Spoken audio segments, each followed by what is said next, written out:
बिस्मिल्लाहिर्रहमानिर्रहीम अस्सलामु अलैकुम रहमतुल्लाह। आईनी तरमीम लाने में नाकामी के बाद, इसको पास करवाने में नाकामी के बाद हुकूमत तो अब इस वक्त बैकफुट पर चली गई और उनको समझ नहीं आ रही कि अब क्या किया जाए। अब इन्होंने क्या किया है, शहबाज शरीफ तो मुकम्मल नाकाम हो गया, राना सनाउल्लाह नाकाम हो गया, यानी नून लीग की जितनी लीडरशिप है वो आईनी तरमीम पास करवाने में नाकाम हो गई। इनके पास तो अब कोई ऑप्शन नहीं बचा।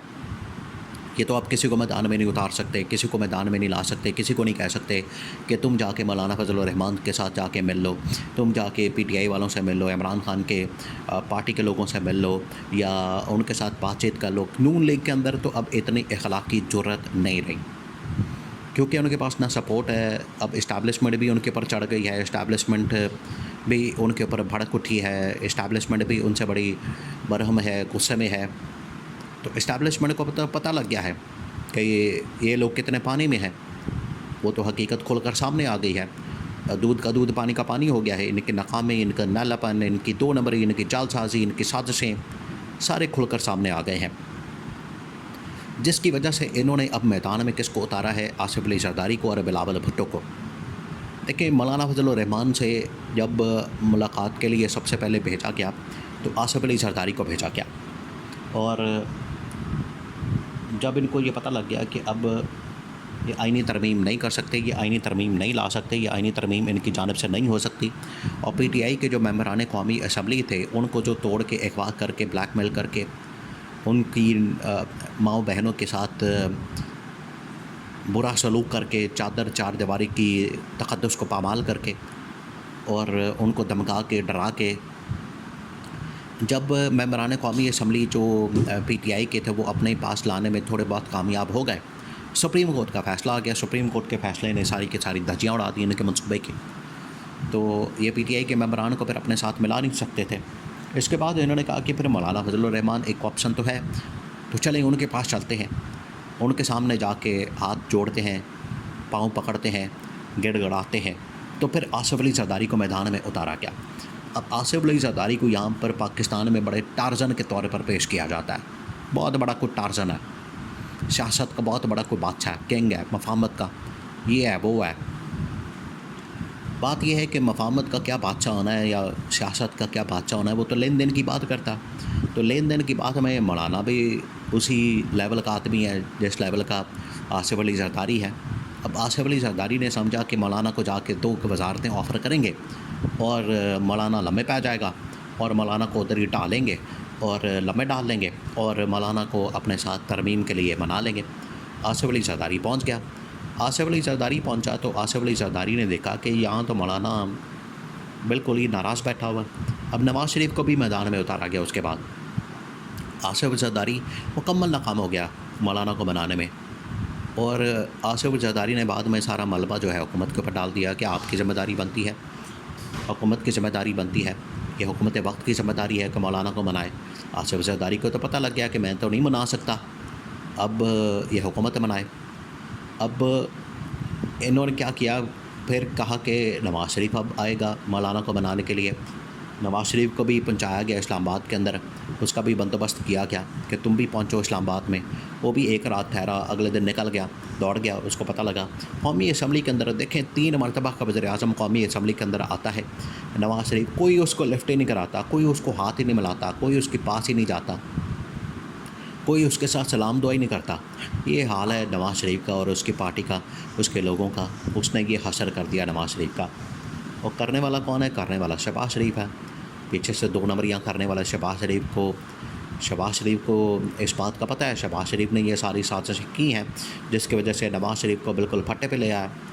नवाज़ शरीफ बिल्कुल फारिग हो चुका है। अभी इन्होंने ये सारे मंसूबे बनाए, सारे प्लान्स किए, वो सारे के सारे अब इनके अपने गले पड़ते जा रहे हैं।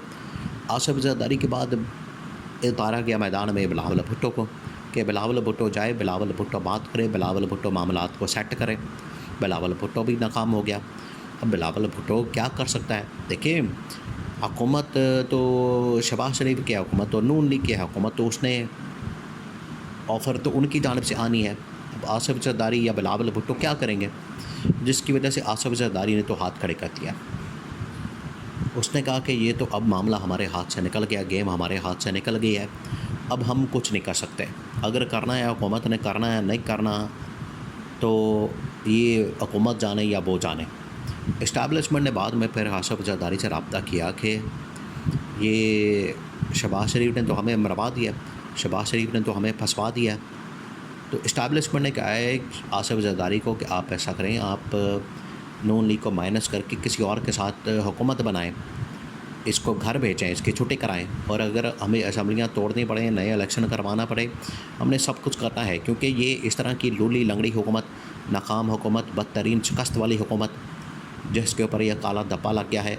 और फैसल वाडा जैसा आदमी अगर इस हुकूमत को नाकाम, नाअहल और निकम्मी हुकूमत कह रहा है, तो आप अंदाज़ा कर सकते हैं कि इस हुकूमत की कितनी वैल्यू है, कि उन्हीं के वोटों से इलेक्ट होने वाला, उन्हीं के वोटों से सेनेटर बनने वाला इस हुकूमत के ऊपर लान तान कर रहा है, इस हुकूमत की धज्जियाँ उड़ा रहा है, इस हुकूमत की टका के क्लास ले रहा है, और वो कर किसके कहने पर आया? वो इस्टेब्लिशमेंट के कहने पर कर रहा है। तो ये सारा मामला अब जब इमरान खान के नॉलेज में लाया गया, इमरान खान ने कहा कि पार्टी तो अब शुरू हुई है, मामला तो अब शुरू हुआ है, असल खेल तो अब शुरू हुआ है, अब इनको पता चलेगा। तो मौलाना के साथ रब्ते के लिए या आसिफ जरदारी के साथ रब्तों के लिए इमरान खान ने कहा कि सबसे पहले तो आपने मौलाना के साथ रब्ता करना है, मौलाना की पार्टी को ऑन बोर्ड लेना है, मौलाना को ऑन बोर्ड लेना है, आसिफ जरदारी को छोड़ें। अब आसिफ जरदारी इस हुकूमत के साथ जाके बिल्कुल ही ज़ीरो हो चुका है। देखिए, इस हुकूमत के साथ जो भी बैठेगा, इस हुकूमत के साथ जो भी बात करेगा, इस हुकूमत के साथ जो भी मिलेगा, इस हुकूमत के साथ जो भी बैठेगा, वो ज़ीरो हो जाएगा। ये मौलाना को भी पता है, आसिफ जरदारी को भी पता है। आज आसिफ जरदारी, बिलावल भुट्टो और पीपल्स पार्टी का स्टेटस बिल्कुल ख़त्म हो चुका है। पहले उनकी थोड़ी बहुत पार्टी थी, अंदरूनी सिंध के अंदर वो रहते थे, थोड़ा बहुत उनका वहाँ पर वोट बैंक था, तो वो तो वहाँ पर फारिग हो गए, उनका तो पता लग गया। और जहाँ तक बात है थोड़े बहुत वोट को बचाने की खातिर, और जैसे ही नून लीग के साथ मिले हैं तो सियासत उनकी फारिग हो गई है।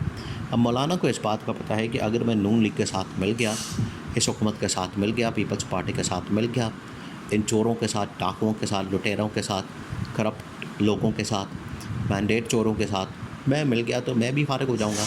इस वजह से मौलाना ने तो इनकार कर दिया। मौलाना को पता है। अब मौलाना ने जब इनकार किया, आसिफ जरदारी को इस बात के ऊपर बड़ा गुस्सा है कि आसिफ जरदारी जो कि शहबाज शरीफ को वज़ीर-ए-आज़म बनाने वाला, शहबाज शरीफ की वजह से ही वो अब पूरी दुनिया के अंदर बदनाम हो रहा है। वैसे ही बदनाम थे, अब और ज़्यादा हो गए हैं। अब सियासत बिल्कुल ख़त्म हो गई है, वोट बिल्कुल ख़त्म हो गया, इस्टेब्लिशमेंट का एतबार भी ख़त्म हो गया कि तुम लोग एक मौलाना को नहीं बना सके सारे मिल मिला के, जिसकी वजह से आसिफ जरदारी कह रहा है कि इससे बेहतर है मैं असम्बलियाँ तोड़ के तो नए इलेक्शन करवा दूँ। तो ये अब ऑप्शन डिस्कस है, उसके ऊपर गौर हो रहा है।